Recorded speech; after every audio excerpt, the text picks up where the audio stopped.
The year is 1899, and the young and inexperienced Tsar Nicholas II comes to the throne of Russia.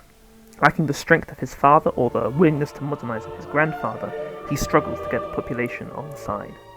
So, what is a delicate despot to do? Well, military conquest is always nice, gets the people riled up and all patriotic.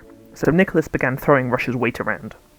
He demanded that Japan relax control over occupied Korea, and Japan elected to go to war. Great thing for Nicholas, a military pounding is even better than pushing around a small Asian power. And why shouldn't the Tsar be smug? Japan was an Asian power, and Russia was European. Everyone knew that a civilized European power would beat a small Asian one. However, Nicholas should not have been so confident.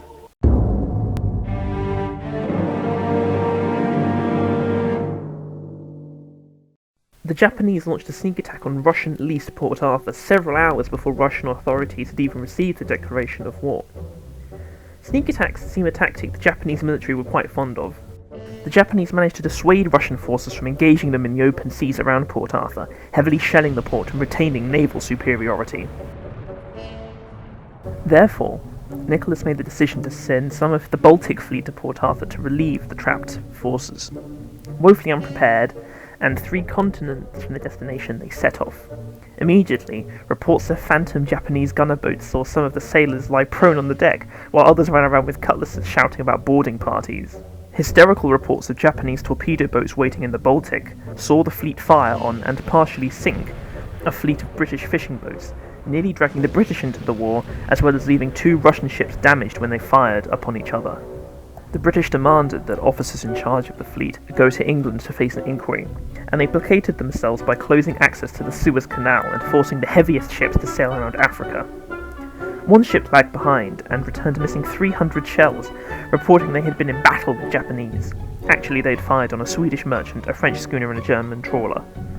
When sailing around Africa, the Russians decided to ease tensions by buying exotic pets from Africa, including a venomous snake which bit the captain, and a crocodile. When the broken cooling system of the supply ship forced meat to be thrown overboard, the fleet was followed by sharks. At Madagascar, a bout of disease brought on by visits to the saloons and brothels on the island saw many deaths, and one funeral accidentally fired a live round at the already battered Aurora. Drug use became rampant.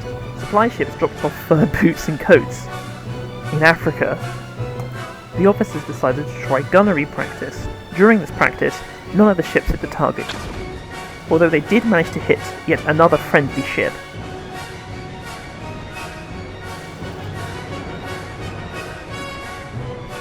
After a grueling 6-month trek, the fleet engaged the Japanese. 8 battleships, 9 cruisers and several other ships were sunk to the Japanese, and the battle was a sound victory for the small Asian power.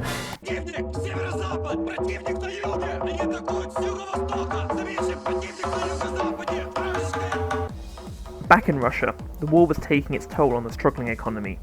The constant shortages, bumbling of the fleet, and the distinct lack of victories were unpopular. You can't keep doing this! Soon, the 1905 revolution would spark, caused by panicked military again firing on civilians. The military was needed back home, and the war was something Russia could no longer afford.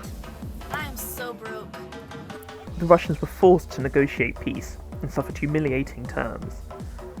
The Russo-Japanese War cemented Japan as the military power in Asia, while simultaneously showcasing to the world that Russia was a backward, old, and poor country, a second-rate power. Tsar Nicholas had failed what he'd intended to do.